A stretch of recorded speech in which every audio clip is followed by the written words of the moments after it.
Gelapnya malam menyimpan rahasia yang tak pernah kau bayangkan. Bisikan lembut di telingamu adalah peringatan. Di sini, di bisikan malam, kami membawa kisah yang akan membuat darahmu membeku dan jiwamu bergidik. Dengarkan baik-baik, tapi jangan biarkan rasa takut menguasaimu, karena malam ini, kau tidak sendiri. Rumah pemanggil arwah penasaran. Di ujung desa Kalangjati, berdiri sebuah rumah tua yang dikenal sebagai rumah pemanggil. Rumah itu ditinggalkan sejak 30 tahun lalu setelah pemiliknya, keluarga Sasmita, menghilang tanpa jejak. Warga sekitar percaya, rumah itu pernah menjadi tempat ritual memanggil arwah, sehingga meninggalkan aura kelam yang sulit dihapus. Meski tak ada bukti nyata, bisikan aneh sering terdengar dari dalam rumah saat malam hari. Seorang pemuda bernama Dani, yang baru saja pindah ke desa itu, merasa tertantang dengan kisah tersebut. Berbeda dengan warga lain, ia tidak percaya pada hal-hal mistis. Suatu sore, ia memutuskan mendekati rumah tua itu. Pintu kayunya berderit pelan ketika disentuh, seolah menyambut kedatangan tamu. Di dalam, udara dingin menusuk tulang, dan bau lembab bercampur amis menyergap hidungnya. Dani mencoba mengambil beberapa foto, tetapi ponselnya tiba-tiba mati tanpa alasan. Saat ia menyalakannya kembali, layar ponsel menunjukkan sosok bayangan samar berdiri di belakangnya. Ia menoleh cepat, tapi tak ada siapa-siapa. Perasaan takut mulai merayap, dan Dani buru-buru keluar dari rumah itu. Namun, suara tawa kecil yang melengking terdengar di telinganya, memaksanya menoleh ke balik jendela. Sosok anak kecil berwajah pucat memandangnya sambil tersenyum menyeramkan. Sejak kunjungannya ke rumah tua, Dani mulai mengalami kejadian aneh di rumah kontrakannya. Malam pertama, ia terbangun oleh suara bisikan yang memanggil namanya. Awalnya ia mengira itu hanya mimpi, tapi suara itu begitu nyata. Bisikan itu terdengar di dekat telinganya, diikuti suara langkah kaki yang menjauh. Dani memeriksa seluruh rumah, tetapi tidak ada siapapun. Hari berikutnya, Dani mencoba mengabaikan kejadian itu. Ia mengobrol dengan Pak Darno, tetua desa, tentang rumah tua itu. Pak Darno mengingatkan agar Dani tidak bermain-main dengan tempat tersebut. Banyak yang mencoba menantang, tapi mereka selalu menyesal. Kata Pak Darno, Dani hanya tersenyum sambil menganggap itu cerita orang tua yang terlalu percaya tahayul. Namun malam itu, suasana menjadi lebih mencekam. Dani mendengar suara pintu depan berderit padahal ia sudah menguncinya. Ketika ia memeriksa, pintu itu benar-benar terbuka. Dan di luar, sosok perempuan dengan rambut panjang berdiri diam menatapnya. Dani merasa tubuhnya kaku. Perempuan itu hanya berdiri sambil menggumamkan sesuatu yang tak jelas. Tiba-tiba, pintu tertutup dengan keras. Dan Dani terlempar ke belakang seperti ditarik oleh kekuatan tak terlihat. Keesokan harinya, Dani bangun dengan badan yang terasa pegal dan memar di lengannya. Ia mencoba meyakinkan dirinya bahwa semua hanya mimpi buruk. Namun ketika ia keluar rumah, matanya tertuju pada jejak kaki yang mengarah ke pintu rumahnya. Anehnya, jejak itu tidak berasal dari tanah, melainkan noda hitam yang tampak seperti jelaga. Dani memutuskan untuk tidak menghiraukan dan fokus pada pekerjaannya sebagai wartawan lepas. Sore harinya, ia mendapat telepon dari seorang kenalan yang mengatakan bahwa keluarga Sasmita memiliki hubungan dengan ilmu hitam. Dani merasa penasaran dan mencoba menggali lebih jauh. Ia menemukan bahwa kepala keluarga itu, Pak Sasmita, adalah seorang pawang arwah yang sering diminta untuk mengusir gangguan gaib. Malam itu, gangguan kembali terjadi. Kali ini, Dani mendengar suara ketukan dari dalam lemari di kamarnya. Dengan tangan gemetar, ia membuka pintu lemari tersebut. Di dalamnya, ia menemukan sebuah boneka lusuh yang tak pernah ia miliki. Boneka itu mengeluarkan suara tawa kecil yang sama seperti yang ia dengar di rumah tua. Dani melemparkannya keluar. Tapi saat ia menoleh kembali, boneka itu sudah kembali di tempat semula, dengan posisi kepala yang menoleh langsung padanya. Dani merasa ada sesuatu yang tidak beres sejak ia masuk ke rumah pemanggil. Ia memutuskan kembali ke rumah itu pada siang hari untuk mencari tahu lebih lanjut. Kali ini, ia membawa senter dan alat perekam suara. Di salah satu kamar, ia menemukan buku tua berisi mantra pemanggil arwah. Halaman-halaman buku itu penuh dengan coretan tangan yang menyeramkan dan gambar simbol-simbol aneh. Ketika membaca salah satu mantra, alat perekam Dani tiba-tiba hidup sendiri. Dari alat itu, terdengar suara perempuan menangis. Dani panik dan menjatuhkan buku itu. Saat ia menoleh, pintu kamar tertutup sendiri dengan keras. Dan ia merasakan tangan dingin menyentuh bahunya. Suasana semakin mencekam ketika ia melihat bayangan hitam bergerak cepat di sudut ruangan. Dani berlari keluar dengan buku itu, berharap bisa menemukan jawaban di tempat lain. Namun, saat ia meninggalkan rumah itu, ia merasa ada sesuatu yang mengikutinya. Udara di sekitarnya semakin dingin, dan bayangan itu tampak seperti mengejarnya hingga ke rumah. Dani menutup pintu dengan keras, tapi bayangan itu tetap berada di luar, mengetuk jendela dengan perlahan-lahan. Sejak membawa buku itu pulang, Dani mulai mengalami penglihatan-penglihatan aneh. Saat ia sedang menulis di laptop, layar tiba-tiba mati, dan bayangan wajah perempuan dengan mata kosong muncul sekilas. Dani mencoba mematikan laptopnya, tetapi bayangan itu muncul lagi, kali ini dengan suara berbisik. "Kembalikan." Dani merasa ketakutan. Ia membawa buku itu ke seorang paranormal bernama Busari yang dikenal di desa tersebut. Busari segera merasa ada energi negatif yang kuat dari buku itu. "Ini bukan sekadar buku," kata Busari. "Ini adalah portal pemanggil arwah. Jika kamu sudah membukanya, sulit untuk menutupnya lagi." Namun sebelum Busari bisa membantu lebih jauh, Dani merasa kepalanya berat. Ia pingsan di rumah Busari dan bermimpi aneh. Dalam mimpinya, ia berada di rumah pemanggil, dikelilingi oleh sosok-sosok tak berwajah yang memintanya membaca mantra dari buku itu. Ketika ia terbangun, Busari mengatakan bahwa ia tidak boleh mendekati rumah itu lagi. Tetapi Dani merasa itu satu-satunya cara untuk menyelesaikan semua ini. Dani memberanikan diri kembali ke rumah pemanggil meskipun peringatannya jelas. Kali ini ia membawa teman lamanya, Anton, yang lebih skeptis terhadap hal-hal mistis. Anton hanya tertawa mendengar cerita Dani dan beranggapan ini hanyalah permainan pikiran.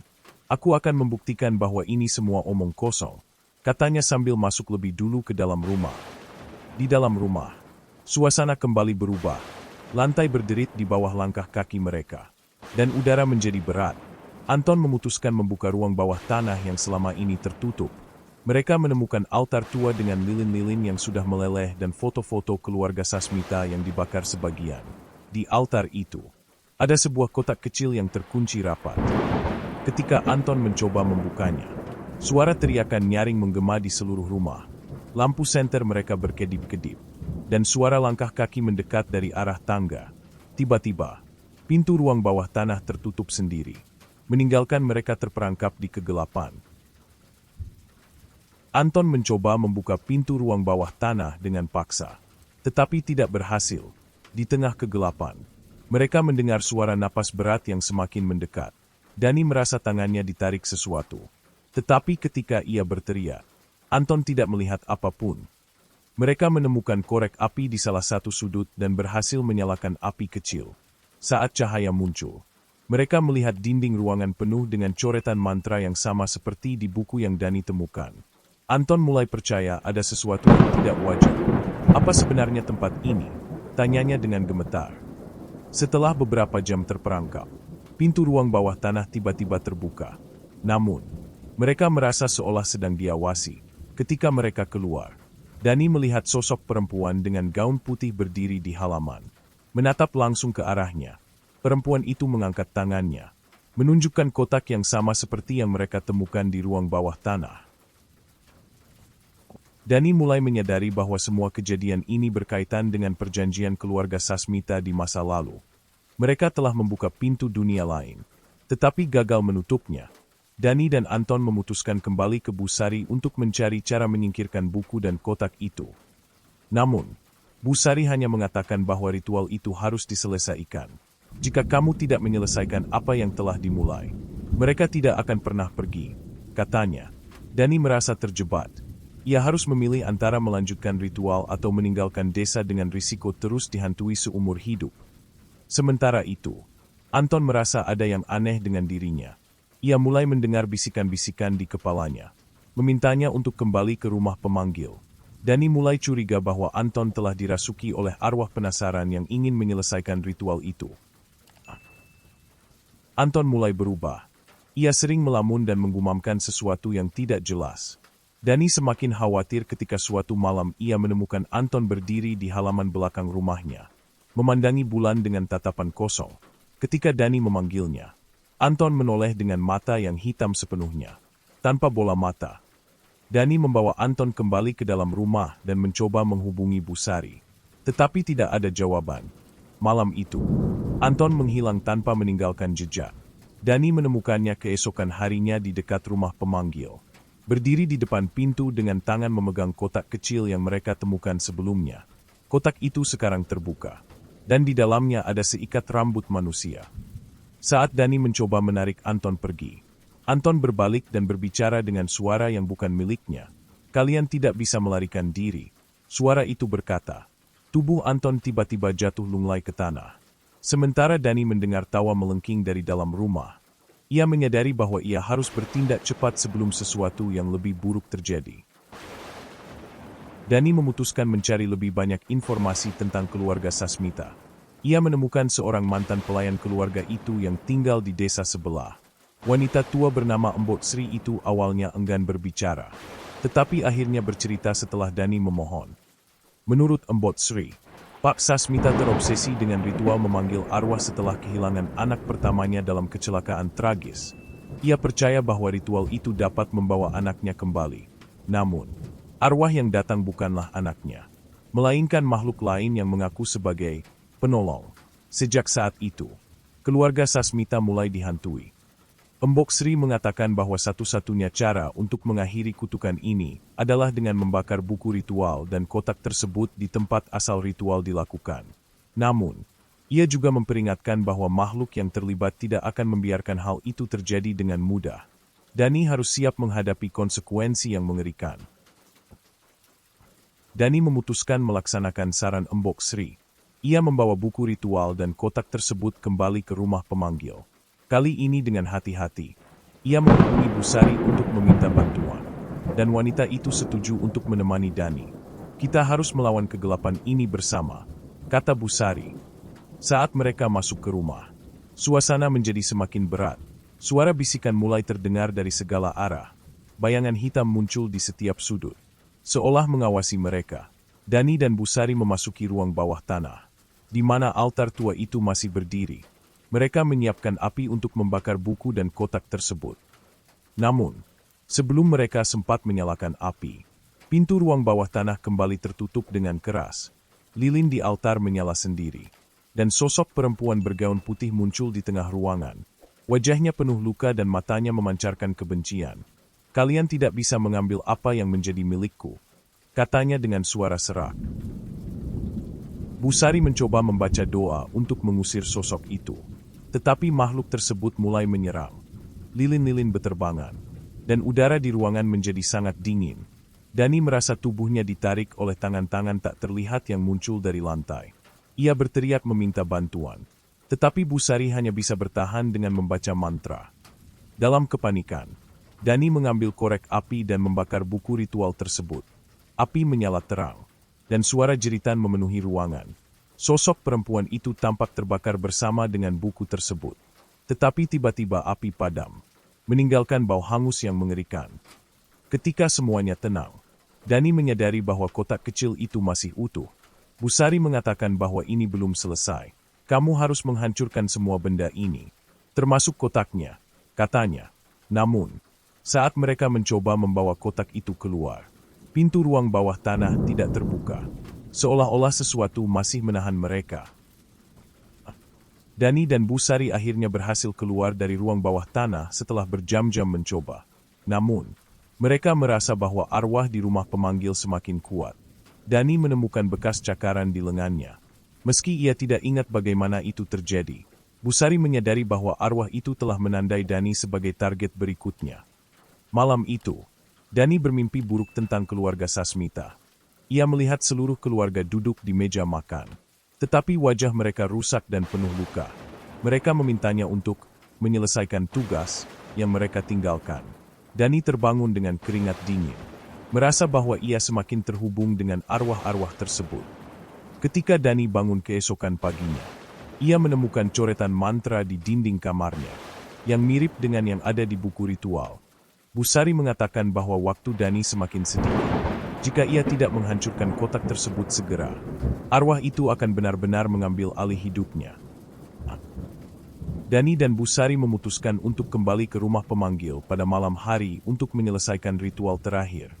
Mereka membawa kotak dan bahan-bahan ritual yang diperlukan. Namun, kali ini, mereka merasa ada lebih banyak energi gelap di sekitar rumah itu.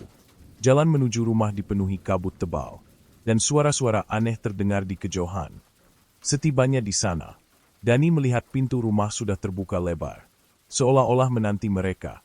Ketika mereka masuk, bayangan hitam mulai muncul lebih banyak. Bergerak di sekitar mereka, Busari mencoba menenangkan Dani, mengatakan bahwa mereka tidak boleh menunjukkan rasa takut. Mereka kembali ke ruang bawah tanah dan menyiapkan api di altar. Namun, saat Dani hendak membakar kotak itu, sosok perempuan bergaun putih muncul kembali. Kali ini, wujudnya lebih menyeramkan. Dengan wajah yang hancur dan tangan berlumuran darah, perempuan itu berteriak, "Kotak ini adalah hidupku. Kalian tidak bisa menghancurkannya." Sosok perempuan itu akhirnya mengungkapkan kebenaran yang selama ini disembunyikan. Ia adalah Sulastri, pembantu keluarga Sasmita yang dipaksa menjadi tumbal dalam ritual pemanggilan arwah. Pak Sasmita percaya bahwa pengorbanan manusia akan memperkuat kekuatan ritualnya. Namun, arwah Sulastri tidak pernah pergi. Ia terjebak di antara dua dunia. Dipenuhi dendam terhadap keluarga Sasmita yang telah mengorbankannya. Ia mengutuk rumah itu sehingga siapapun yang masuk akan merasakan penderitaannya. "Kalian semua harus menderita seperti aku," teriaknya. Busari mencoba bernegosiasi dengan arwah Sulastri. Ia menawarkan untuk membebaskan arwahnya dengan cara menghancurkan kotak tersebut. Namun, Sulastri menolak. "Hanya darah yang bisa menebus dosa ini," katanya. Dani sadar bahwa mereka tidak hanya menghadapi arwah dendam, tetapi juga dosa masa lalu yang harus diselesaikan. Ketika Dani dan Busari mencoba menyelesaikan ritual, Anton tiba-tiba muncul di rumah itu. Ia tampak berbeda, seperti sedang dikendalikan oleh kekuatan lain. Anton mengambil kotak itu dan berkata dengan suara datar, "Ini bukan milik kalian." Dani mencoba merebut kotak itu, tetapi Anton mendorongnya dengan kekuatan luar biasa hingga terjatuh. Sulastri tampak tersenyum, seolah-olah Anton adalah alatnya untuk melindungi kotak tersebut. Busari mencoba membaca mantra untuk mengusir arwah yang menguasai Anton, tetapi kekuatannya terlalu besar. Dalam kegilaan, Anton membuka kotak itu dan mengeluarkan seikat rambut serta sepotong tulang kecil. Tiba-tiba, rumah itu mulai bergetar, dan suara tangisan serta jeritan memenuhi udara. Dani menyadari bahwa ini adalah momen terakhir mereka untuk bertindak sebelum semuanya terlambat. Dani, dengan sisa keberanian yang ia miliki, merebut kotak dari tangan Anton dan melemparkannya ke dalam api. Sulastri menjerit, dan bayangan hitam di ruangan mulai melompat-lompat. Mencoba memadamkan api, Anton jatuh pingsan. Sementara Busari memimpin ritual terakhir untuk menghancurkan kutukan itu. Namun, api terus berkedip. Seolah-olah ada kekuatan lain yang mencoba menghentikannya. Sulastri muncul di hadapan Dani. Kali ini dengan tubuh yang setengah terbakar. Matanya penuh kebencian. "Kamu tidak bisa menghapus dosa ini," katanya. Dani tetap teguh dan melawan rasa takutnya. Ia membaca mantra dari ingatannya, meski tidak sempurna. Ketika mantra itu selesai, api menyala semakin besar, dan kotak itu akhirnya terbakar sepenuhnya. Sosok Sulastri mulai memudar, tetapi tidak sebelum mengucapkan satu kalimat terakhir, "Kalian akan selalu diingat." Setelah kotak itu terbakar habis, suasana di rumah itu menjadi hening. Udara terasa lebih ringan, dan bayangan-bayangan menghilang. Dani dan Busari keluar dari ruang bawah tanah dengan perasaan lega, meski tubuh mereka penuh luka dan kelelahan. Namun, saat mereka keluar dari rumah, Dani merasa ada sesuatu yang masih mengawasi mereka. Ia menoleh ke jendela lantai 2, dan untuk sesaat, ia melihat bayangan Sulastri berdiri di sana, menatap mereka dengan ekspresi kosong. Dani mencoba meyakinkan dirinya bahwa itu hanya halusinasinya. Busari mengatakan bahwa kutukan telah selesai, tetapi arwah seperti Sulastri akan selalu meninggalkan jejaknya. Ini adalah pelajaran bagi kita semua untuk tidak bermain-main dengan dunia yang tidak kita pahami, katanya. Dani hanya bisa mengangguk, meski hatinya masih penuh ketakutan. Dani mencoba kembali ke kehidupannya yang normal. Tetapi mimpi buruk tentang rumah pemanggil masih menghantui tidurnya. Ia merasa bahwa arwah Sulastri belum sepenuhnya pergi. Beberapa kali ia mendengar bisikan di malam hari, memanggil namanya dari arah jendela. Ia memutuskan untuk meninggalkan desa itu dan memulai hidup baru di kota lain. Namun, sebelum pergi, ia mengunjungi makam keluarga Sasmita dan meninggalkan bunga sebagai tanda permintaan maaf. Dani berharap ini bisa menjadi penutup bagi semua yang telah terjadi. Meski begitu, saat ia berjalan menjauh dari makam, ia mendengar suara tawa samar di belakangnya. Dani tidak menoleh, tetapi ia tahu bahwa rumah pemanggil akan selalu menjadi bagian dari dirinya. Tidak peduli seberapa jauh ia mencoba melarikan diri. Bertahun-tahun kemudian, Dani mendengar kabar bahwa rumah pemanggil telah dibongkar dan lahannya dijual. Namun, orang-orang yang mencoba membangun rumah baru di tempat itu melaporkan kejadian-kejadian aneh. Pekerja bangunan sering melihat bayangan perempuan dan mendengar suara tangisan di malam hari. Dani tidak pernah kembali ke desa itu, tetapi ia selalu merasakan keterkaitan dengan tempat tersebut. Ia mencoba menulis buku tentang pengalamannya, berharap bisa berbagi pelajaran tentang bahaya memanggil arwah dan membuka pintu ke dunia lain. Namun, pada malam pertama buku itu diterbitkan, Dani menerima telepon tanpa nomor. Dari seberang telepon, ia mendengar suara yang familiar. Kau pikir semuanya sudah selesai. Telepon terputus, meninggalkan Dani dengan ketakutan yang tidak pernah hilang.